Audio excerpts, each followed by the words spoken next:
I like the process of sitting down with people and designing a window. The most common response from people I get is, I should have done this years ago.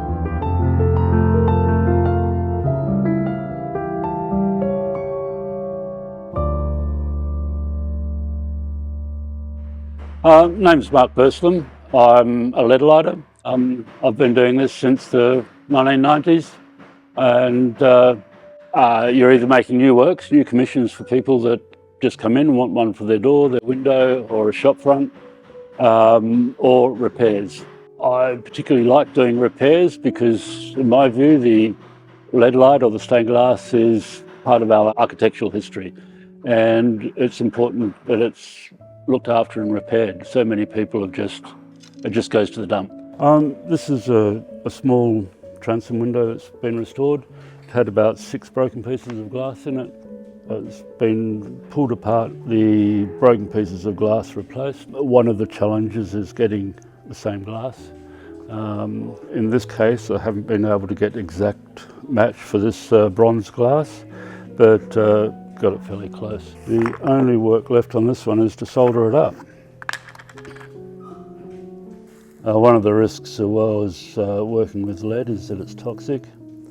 I regularly do a checkup of seeing the lead levels in my blood. It's slightly elevated, not a level of concern.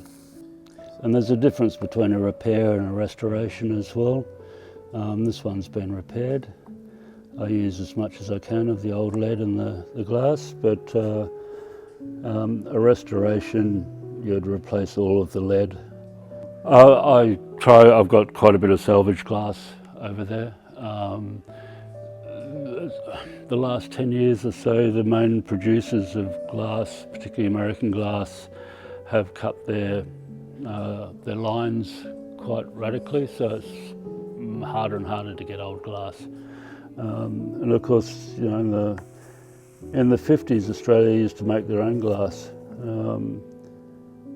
which they don't anymore.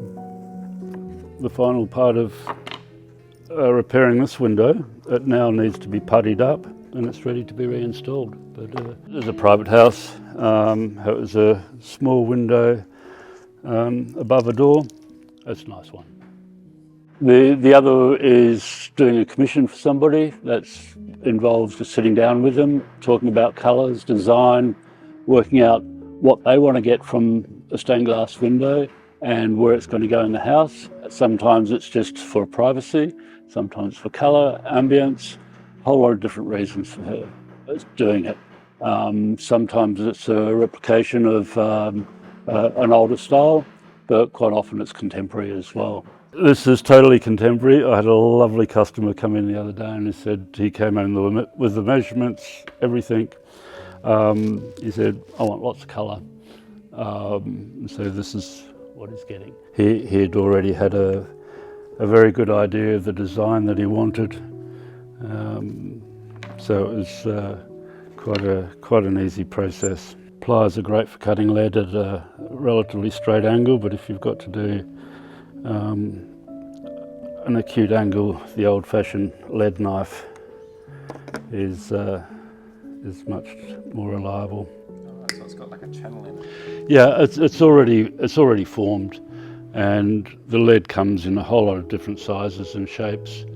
Now, sometimes I'll use a much finer lead if it's a design that's more intricate, and also if it's a bigger piece, I'll use bigger lead. So this glass has already been, I've already cut this pattern.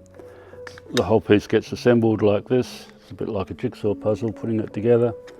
And then all the joints soldered. All the different coloured glass has different properties to it. Some of them are easier to cut than others. So the glass is always cut to the pattern.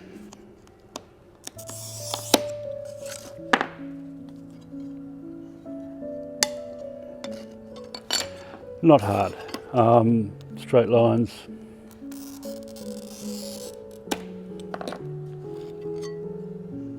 You'll find that most glass has a smooth surface and a textured one. They always cut on the smooth surface. That would be really difficult to cut on that side, but the side's quite smooth. You know, glass it's just about living. There's different, depends the time of the day, the amount of sunlight. It's totally different. It changes the whole room. Well, initially stained glass, the glass is just a palette joined together with lead, which people painted on. So if you have a look at the church, some of the old church windows, particularly in Europe, the lead lines don't necessarily make up the design. It's the painting. In the time, it wasn't possible to make big sheets of glass. You could only make small bits. So the lead was used to join it up. The main characteristic was the painting on the glass. Now, the lead lines are an integral part of your design. Basically the same art form as it was back in the 1100s. And we've just got slightly better tools, and we can make bigger sheets of glass. The main tool is a glass cutter. It's a $20 glass cutter, a couple of rulers, $20, $30 pliers. The most expensive bit is a grinder. They're about $500, $600. So for $1,000, you've got all the tools that you need, and you've got a stock of glass. And the other main piece is lead.